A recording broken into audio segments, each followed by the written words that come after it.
কথায় আছে কারো পৌষ মাস কারো সর্বনাশ। 17,000 টাকার 1650 সুপারের দাম গিয়ে ঠেকেছে 50,000-এ। 1050 Ti এর বিভীষিকাময় দিনগুলো যখন আবার প্রায় ফিরে আসছিল, ঠিক সেই সময় আমাদের দেশি কোম্পানি ওয়ালটন তাদের কিছু প্রিবিল্ড সিস্টেম লঞ্চ করে। আমরা চেয়ে চিনতে ম্যানেজ করে ফেলি তাদের সবচেয়ে পপুলার সিস্টেম এভিয়ান WS, যার এমআরপি দেওয়া আছে 67,750 টাকা, কিন্তু কিছুদিন আগে তাদের প্লাজায় এটাকে 62,000-এ বিক্রি হতে দেখেছি। সিস্টেমটা হাতে পাওয়ার পরই আমাদের Facebook group PC helpline and ডিসকাশনে একটা পোস্ট দিয়ে দিই। এরপরে নোটিফিকেশনের জ্বালায় আর সারা রাত ঘুমাতে পারিনি। আর এদিকে আপনারা যারা অরিজিনাল উইন্ডোজের দাম শুনে ঘুমাতে পারছেন না, কম দামে উইন্ডোজ ওএম কি কিনতে ঘুরে আসতে পারেন u2key.com-এ। মাইক্রোসফট অফিস থেকে শুরু করে বিভিন্ন গেম, বিশেষ করে উইন্ডোজ 10-এর ওএম কি এখানে আপনারা কম দামে কিনতে পারবেন। একদমই অরিজিনাল এই কিগুলো দিয়ে আপনি পেতে পারেন অল্প দামে জেনুইন সফটওয়্যার ও উইন্ডোজ ব্যবহারের অভিজ্ঞতা। যেমন এখানে উইন্ডোজ 10 প্রো দেওয়া আছে $15.76, GBT1 কুপন কোড ব্যবহার করে এটা পাবেন $10.25, অর্থাৎ 850 টাকার মতো দামে। বাই নাও ক্লিক করে পেপাল এবং ইন্টারন্যাশনাল ভিসা বা মাস্টার কার্ড দিয়ে পেমেন্ট করতে পারবেন। ইনস্ট্যান্ট ইমেইলে ওএম কি ডেলিভারি পেয়ে যাবেন। মনে রাখবেন, একটা ওএম কি শুধুমাত্র একবারই ব্যবহার করতে পারবেন।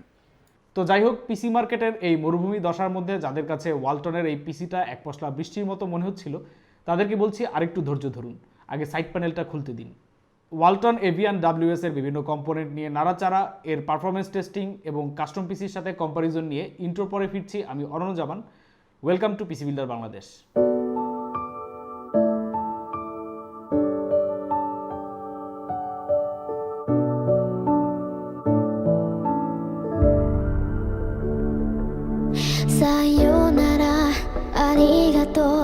声の限り悲しみよりもっと大事なこと去りゆく背中に伝えたくてぬくもりと痛みに間に合うようにこのまま続くと思う。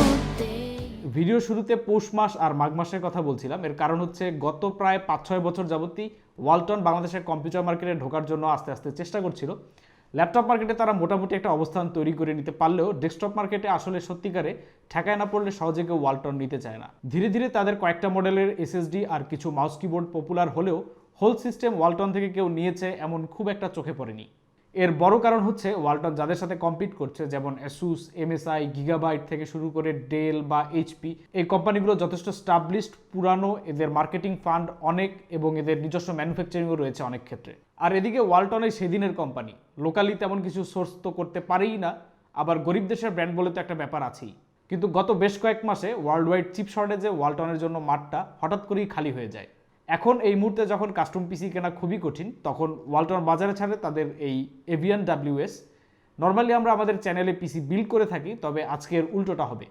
আমরা ওয়ালটনের পিসিটাকে খুলে খুলে দেখব, এর প্রোডাক্টগুলোর কন্ডিশন, কোয়ালিটি সম্বন্ধে জানার চেষ্টা করব এবং সেই সাথে মার্কেটে অ্যাভেলেবেল অন্যান্য প্রোডাক্টের সাথে এর প্রাইসের একটা কম্প্যারিজন করব।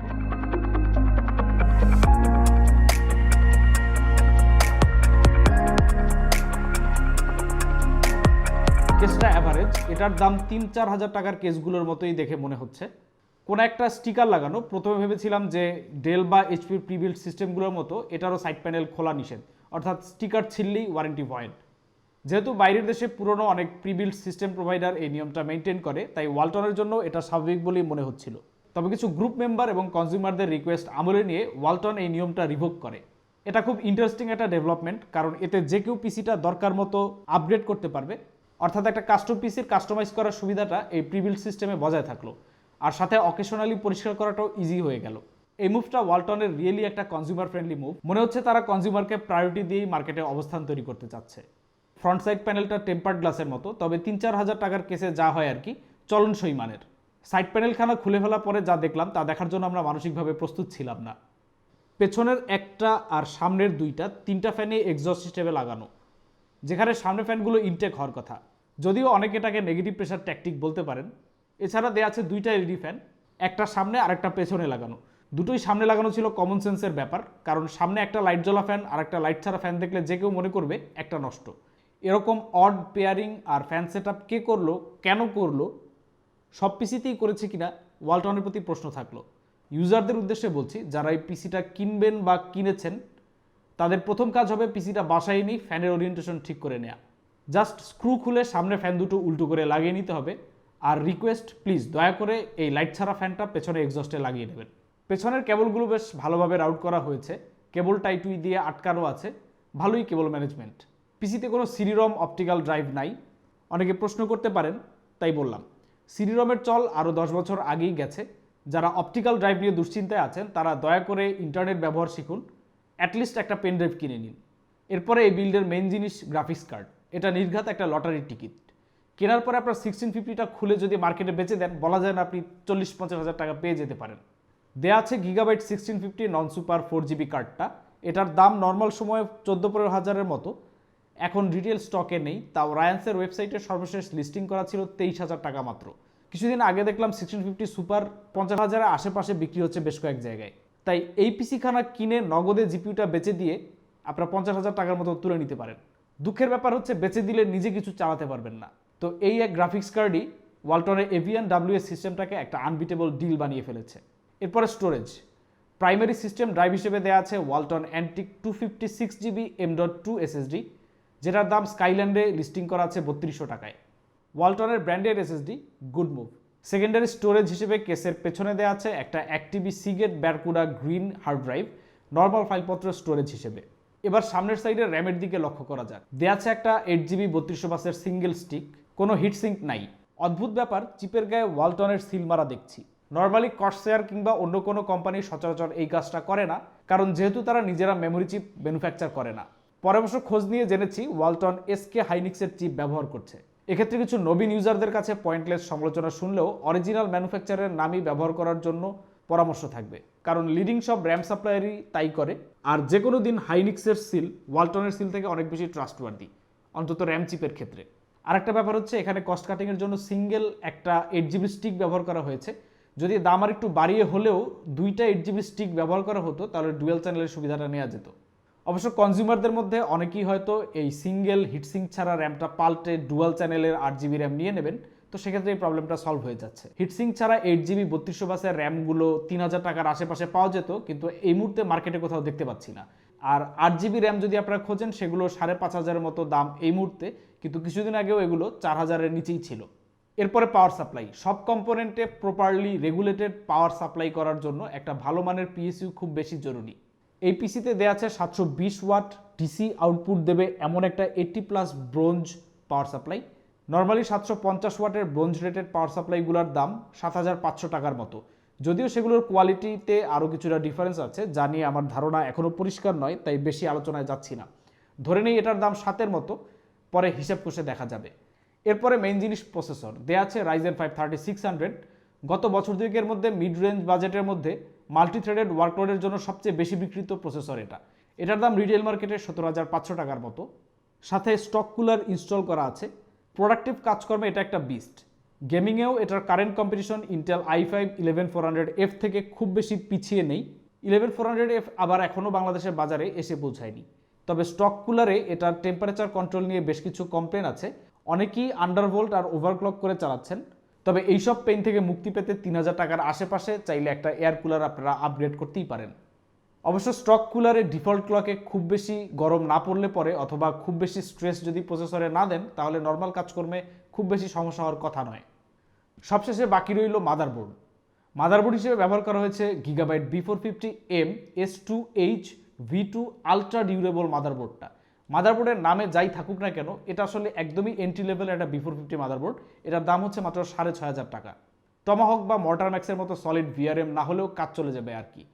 তবে যেহেতু এটা একটা এন্ট্রি লেভেল বোর্ড, তাই 8GB হেডার কিংবা টাইপ সি পোর্ট নাই। তো সব কম্পোনেন্ট দেখা হয়ে গেল, চলুন এবার দামগুলো হিসাব করা যাক। Processor 17500, motherboard 6500, RAM 3000, power supply 7000, SSD 3200, hard drive 3700, আর কেস আনুমানিক 3500 টাকা। এই পর্যন্ত টোটাল 44400 টাকা হয়, অর্থাৎ গ্রাফিক্স কার্ডের জন্য হাতে থাকে 23350 টাকা। ওয়ালটনের কাছ থেকে পিসিটা সংগ্রহ করার সময় তারা আমাদেরকে জানায় যে এই পিসিটা লঞ্চের সময় তাদের প্লাজায় 62000 টাকায় বিক্রি হয়েছে, এবং তাদের হাতে এই মুহূর্তে খুব অল্প কিছু স্টক রয়েছে।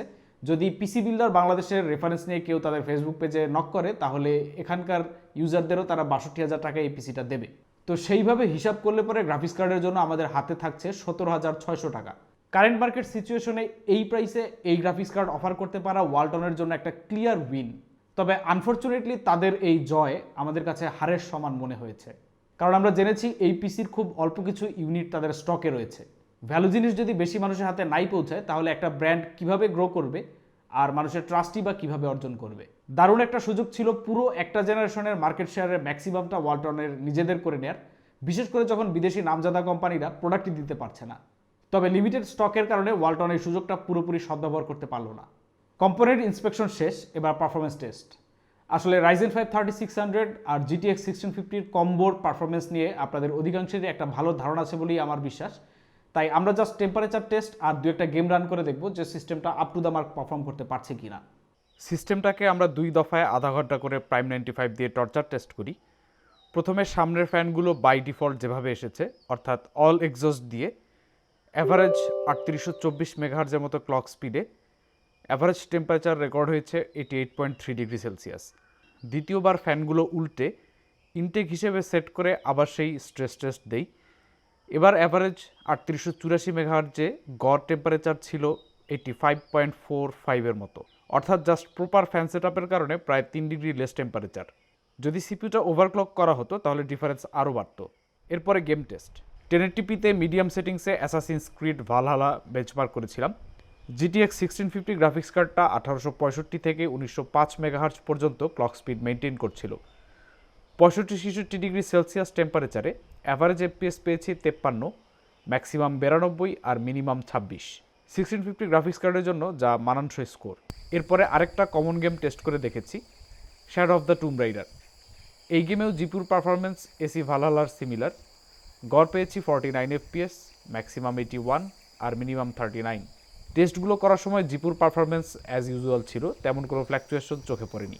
পারফরমেন্স টেস্ট এই পর্যন্তই, কোনো ক্রিয়েটর অ্যাপ টেস্ট করা হয়নি। যদিও Ryzen 5 3600 কন্টেন্ট ক্রিয়েটরদের মাঝে খুবই জনপ্রিয়, তাই কন্টেন্ট ক্রিয়েশনের জন্য এই সিস্টেমটা ভালো পারফর্ম করবে। জাস্ট আর একটা এক্সট্রা র্যাম আর এয়ার কুলারে আপগ্রেড করে নেবেন পরবর্তীতে। এবার কনক্লুশন, আমাদের মতামত। কম্পোনেন্ট শর্টেজ আর এলোমেলো প্রাইসিংয়ের মধ্যেও যাদের পিসি কেনা একদমই জরুরি তারা এখনই দৌড় দিন। দরকারের থেকে পাওয়ারফুল PSU, ভালো প্রসেসর, GPU আর স্টোরেজের কম্বিনেশন আছে। আবার অন্যান্য ব্র্যান্ড পিসির মতো এটাকে খুলে পরিষ্কার করতে বা আপগ্রেড করতে কোনো সমস্যা নাই। তাই বলতে গেলে একটা কাস্টম পিসির মতো সব সুবিধাই পাচ্ছেন। বিশেষ করে র্যাম আর কুলার আপগ্রেড করাটা বেশ স্ট্রেট ফরওয়ার্ড ডিসিশন হওয়ার কথা। All the way Walton. Best value provide করার জন্য যদি কোনো পুরস্কার থাকতো তাহলে সেটা রেডেক্স কুরিয়ার দিয়ে তাদের অফিসে পাঠিয়ে দিতাম। তবে ফ্যানের ওরিয়েন্টেশনের মতো ছোটোখাটো ইস্যুগুলো সামনে ওয়ালটন খেয়াল রাখবে বলে আশা রাখছি। সারা বছর ওয়ালটনের সাবস্ট্যান্ডার্ড প্রোডাক্টগুলোকে আমরা নিয়মিত বাংলাভাস করে থাকি। তবে দরকারের সময় কনজিউমারের কথা শোনা এবং ভ্যালু প্রোভাইড করার জন্য যদি আমরা তাদের প্রশংসা না করি তাহলে সেটাও অন্যায় হবে। সেহরির পর থেকে শুটিং শুরু করে এখন সকাল 7টা বাজে। আশা করছি ঈদের আগে আপনাদেরকে আরেকটা ভিডিও উপহার দিতে পারবো। আজকের মতো এখানেই বিদায় নিচ্ছি। আল্লাহ হাফেজ।